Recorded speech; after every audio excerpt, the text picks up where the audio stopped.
Bom, voltamos a Brasília. O Senado aprovou em 2 turnos a PEC que prevê estado de emergência para viabilizar um pacote social de mais de 40 bilhões de reais. Os detalhes na reportagem de Marília Sena.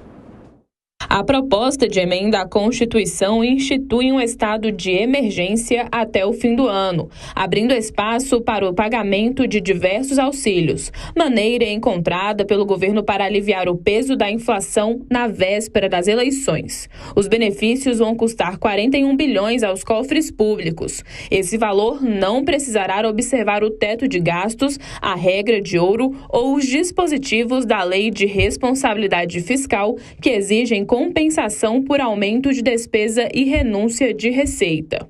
Os senadores conseguiram vetar que o governo use 1,3 bilhão em propagandas sobre o Auxílio Brasil. E o órgão que vai decidir qual banco responsável pelo pagamento do auxílio caminhoneiro será o Ministério do Trabalho. A votação foi esvaziada no Senado. O relator da PEC, senador Fernando Bezerra, participou da sessão de forma remota. Acho que a matéria recebeu a compreensão completa do Senado Federal. É evidente que divergências existem e elas é natural no processo democrático, mas todos os partidos encaminharam favoravelmente as propostas que foram apreciadas e debatidas. E elas visam o quê? Elas visam trazer alívio, trazer esperança, mitigar a dor e o sofrimento dos mais pobres do Brasil.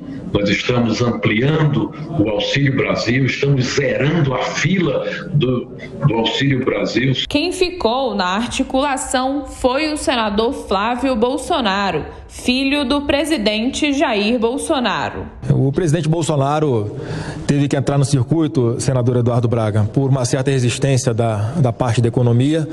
Mas o encaminhamento que o governo está dando é o seguinte, senador Fernando Bezerra, em relação ao relatório de Vossa Excelência, até porque se tem uma coisa que o governo federal sabe fazer é a implementação de programas sociais. Deu exemplo para o mundo ao encontrar aproximadamente 38 milhões dos chamados invisíveis e viabilizar o pagamento diretamente do poder público para a pessoa física que estava sendo beneficiada.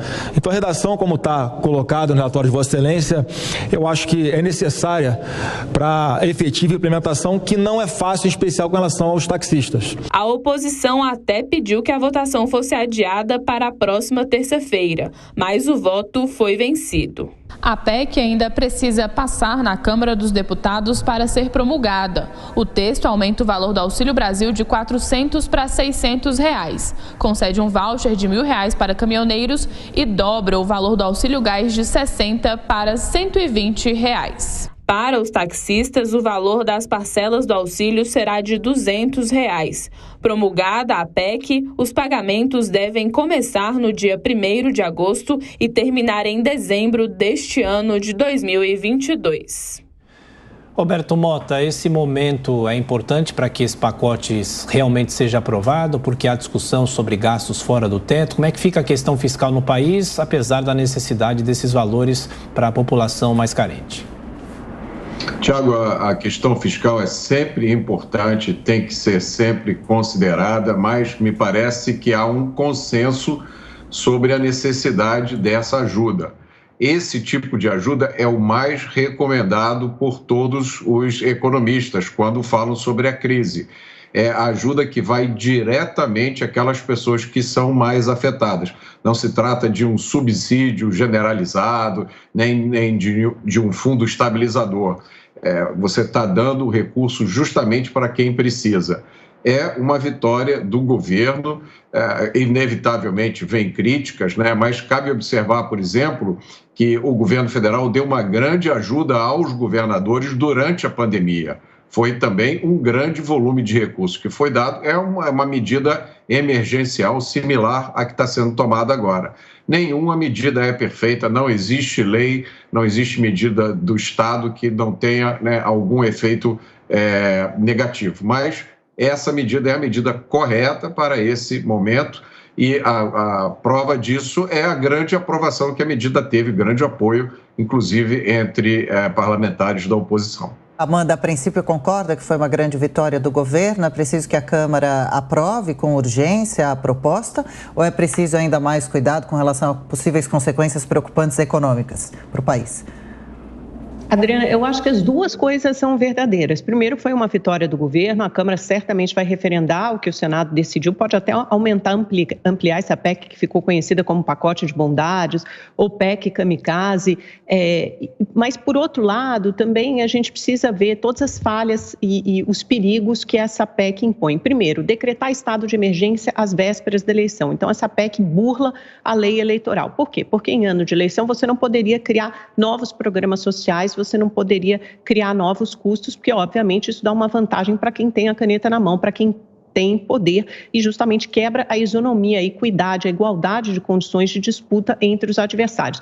Então, essa PEC vem no momento, é a PEC de emergência, mas a PEC de emergência do sinal de alerta que está tocando lá na campanha do presidente Bolsonaro, que está estacionado nas pesquisas em segundo lugar e não consegue subir. Então, uma PEC que favorece o governo. Ora, vamos instituir um estado de emergência. O que quer dizer isso exatamente? Uma coisa é o estado de calamidade durante a pandemia. De fato, havia uma emergência, um estado de calamidade pública aqui no resto do mundo. Agora, estado de emergência por causa do aumento dos preços dos combustíveis, os combustíveis já estiveram mais caros do que estão hoje. Hoje o barril está, acho que até menos de $120 no mercado internacional, já teve a 130, 140 dólares. Então, qualquer coisa agora vira justificativa para emergência.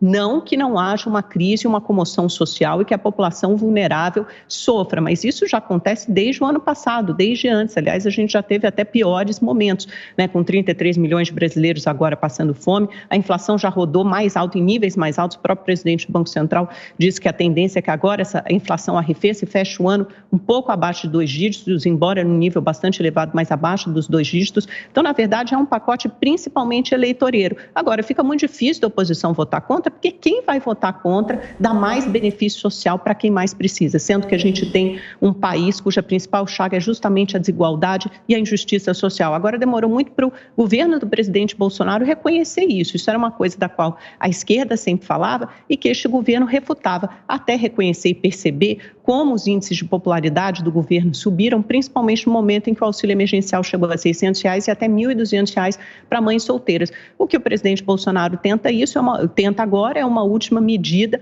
emergencial desesperada para tentar penetrar um pouco nesse eleitorado de até 2 salários mínimos, que vota majoritariamente em Lula, com uma PEC que pode ser considerado uma fraude na lei eleitoral, porque o que faz na prática é isso, você dá benefícios a 3 meses da eleição e, obviamente, isso beneficia o candidato que está no poder, no caso, o presidente Bolsonaro, e ainda abre um precedente perigoso, porque a segunda vez que você fura o teto de gastos em menos de 6 meses, e o Mota bem sabe disso, aumenta o risco fiscal. Tanto é que o dólar está nas alturas, desde que esse risco fiscal ficou majorado, elevado, o dólar voltou a subir, a curva de juros longa também volta a subir, e isso bate na economia, bate na inflação, bate na alta de juros e bate no bolso da população mais pobre.